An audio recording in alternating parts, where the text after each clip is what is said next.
I hate to say it, but I do think this actually reveals a deep crack in the Trump administration's policy. I honestly don't even know what to say to this. This is absolutely absurd. They're not really as organized as perhaps the roundtable suggested. Forget Ukraine, China, Middle East. The next big international showdown is a war with Italy between the United States. Italian Prime Minister under massive pressure.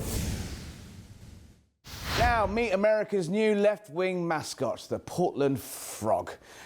This protest has been turning up at ICE protesters at an unfortunate incident when one of the policemen managed to insert some tear gas into his costume that didn't look that too much fun. Now, the Telegraph newspaper have exposed Seth Todd tonight, who is a self-declared non-binary Antifa extremist who once called for Trump's murder online.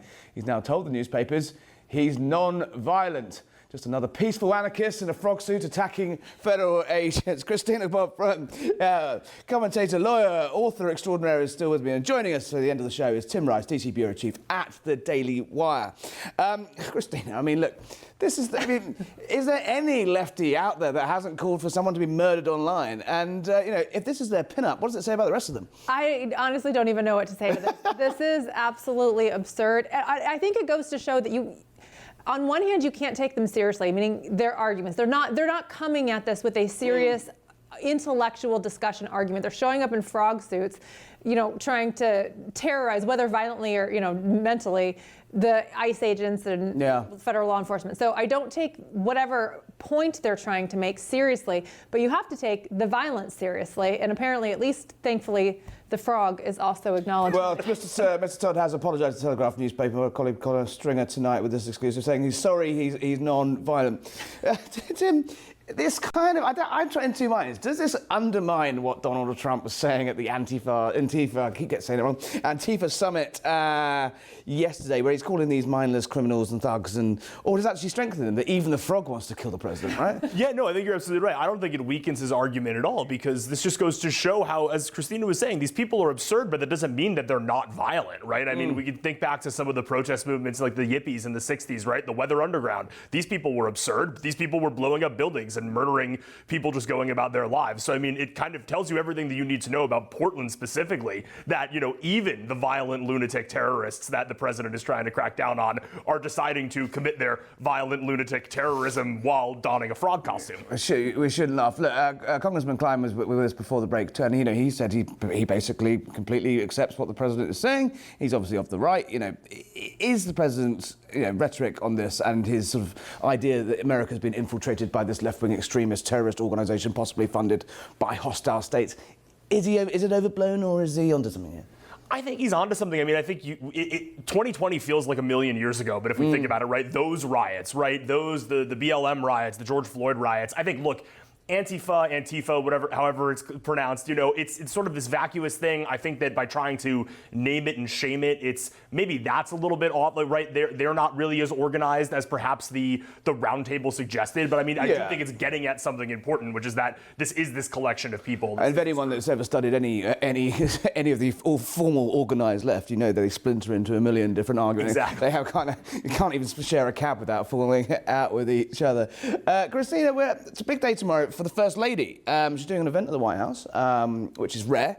So her Netflix documentary is being published. We don't see a huge amount of Melania Trump.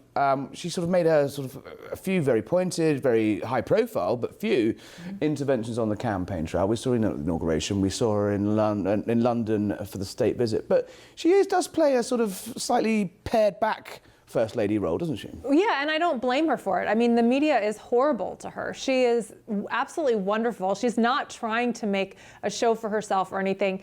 So this documentary, I'm excited for it because she actually is going to reveal some stuff. It's going to be her story, the way she wants it told. Americans are going to get to see her perspective, which I'm really looking forward to. I think it's great that she's doing it, and I think it'll be a great show. In terms of the documentary, I think it leads up to 20 days up to the inauguration. I'd be pretty mad for anyone in the Trump world. I imagine it was pretty crazy time. Is this just another example? So it's a big Netflix documentary. It's been sort of months in the offing. Again, another example of basically traditional media being completely bypassed by this administration. And the cameras, the amount of people, you can just go on Instagram right now and see how much behind the scenes footage you get from inside the White House. Does this work, or is it just for our own sort of morbid curiosity for political nerds? No, I think it works. I also think that, Netflix is maybe not traditional media in the sense that it's not MSNBC or NBC, but I mean, Netflix is pretty, in terms of like documentary releases, fair point. I actually think it's kind of look, this White House has been incredible with new media, pursuing new media, not just, I think in the first term it was a lot of circumventing traditional media. This term it has been way more of an active, intentional attempt to cultivate and welcome in new media voices. But this I actually think is a coup for the First Lady and for the administration. I mean, Harry and Meghan got a Netflix documentary. Everybody. We kind of try to avoid talking about those two on this show. That one didn't go as well, but I mean, all the big people. If you have a documentary, you get a Netflix documentary. That's a big win. Need it. Will we see? Do you think Melania Trump will take more of it? Obviously, the Trump children are out and about all the time. Some of them have taken over the business. We've seen them return for Jared Kushner with a key role in this Gaza process over the last few months. Do you think Melania Trump will find a sort of niche? She talks about education a lot. She sent that powerful letter to President Putin, I think it was Zelensky.